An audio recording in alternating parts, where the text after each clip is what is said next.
Hello everyone, সবাই আশা করছি ভালো আছেন। আই লাভ হাম্বার আর একটি ব্র্যান্ড নিউ ভিডিওতে সবাইকে স্বাগত জানাচ্ছি। আজকে রোজ রবিবার, আগামীকাল হচ্ছে পবিত্র ঈদুল আজহা। সবাইকে ঈদের অনেক অনেক শুভেচ্ছা জানাচ্ছি। আপনারা আমাকে সবসময় বলে থাকেন যে ভাই আপনার কোরবানির গরু বা কোরবানির ছাগল আমরা দেখতে চাই।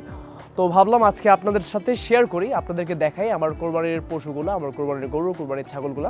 আমি এখন আমার বাসার ছাদে। আমরা সাধারণত ছাগল আমাদের বাসার ছাদেই রেখে থাকি আর গরু আমাদের বাসার নিচে গ্যারেজে থাকে। তো 2024 সাল ঈদে আমরা এবার 3টি ছাগল কিনেছি। আমি একটু দেখিয়ে দিই আপনাদের। আমাদের এই সামনে একটা, আমার সামনে যেটা দেখতে পাচ্ছেন, এটার দাম প্রায় পড়েছে আপনার 16,500 টাকা। তারপর এখানে আরও 2 ছাগল দেখতে পাচ্ছেন, এই দুইটা জোড়া পড়েছে 45,000 টাকা। তো এই মোটামুটি আমার ঈদের শপিং বলতে পারেন, ঈদের কেনাকাটা। আপনারা যেহেতু দেখতে চান, আপনারা অনেক সময় আমাকে প্রাইস জিজ্ঞেস করেন। এরকম অনেকজন ছিলেন যারা গতবার 2023 সালের যেই আমার কোরবানির ক্যাটেল ছিল, সবাই দাম জানতে চাচ্ছিলেন, সবাই দেখতে চাচ্ছিলেন। তো এগুলার দেখানো আর এগুলার দামগুলো শেয়ার করা। তো যাই হোক, এখন আমরা চলে যাব নিচে গ্যারেজে যাব এবং আপনাদেরকে আমাদের গরুটা দেখাবো। তো আমরা ফাইনালি নিচে গ্যারেজে গরুর সামনে। তো গরুটা একটু দেখান। এখন যেহেতু রাত, কিন্তু লাকিলি আমরা সকালবেলা কিছু ফুটেজ নিয়ে রেখেছিলাম আপনাদের দেখানোর জন্য।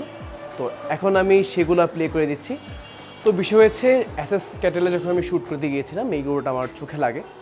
গরুটার পছন্দ হওয়ার মেইন কিছু রিজন হচ্ছে এই গরুটা খুব লিন, বলতে এখানে খুব মোটা না, খুব চিকনের মধ্যে, আর স্বাস্থ্য সব দিক দিয়ে ভালো। আগা, তার সামনে পিচ সব দিকে মোটামুটি সমান, আর বেশ লম্বা চড়া একটা গরু। ওই ক্ষেত্রে বলা যায় গরুর মধ্যে ফ্যাট পার্সেন্টেজ খুব কম, which is a very good sign.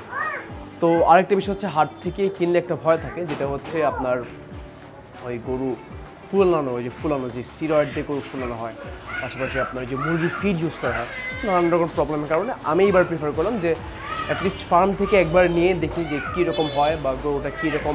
যাই হোক, গরুর প্রাইসিংটা আমি জানাই, সবাই জানি, এটার জন্য সবাই অনেক এক্সাইটেড।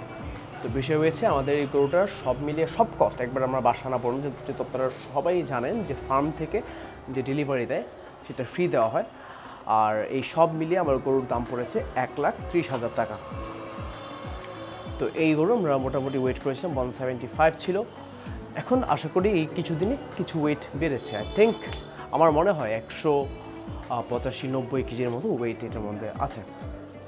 যাই হোক, সবাই কমেন্টসে জানাবেন যে কীরকম হলো, দাম অনুযায়ী কি ঠিক আছে। অবশ্যই কোরবানি গরু, দামটা কোনো বিষয় না, বাট আমরা এই কোরবানি সাইড রাখলে আমরা যদি নর্মালি চিন্তা করি, দাম অনুযায়ী এই গরুটা কীরকম হলো, সবাই কমেন্টসে আমাকে অবশ্যই জানাবেন। তো এই তো, আজকে এখান থেকে বিদায় নিচ্ছি। সবাই দেখতে থাকবেন আই লাভ হাম্বা, এবং সবাইকে জানাচ্ছি ঈদ মোবারক।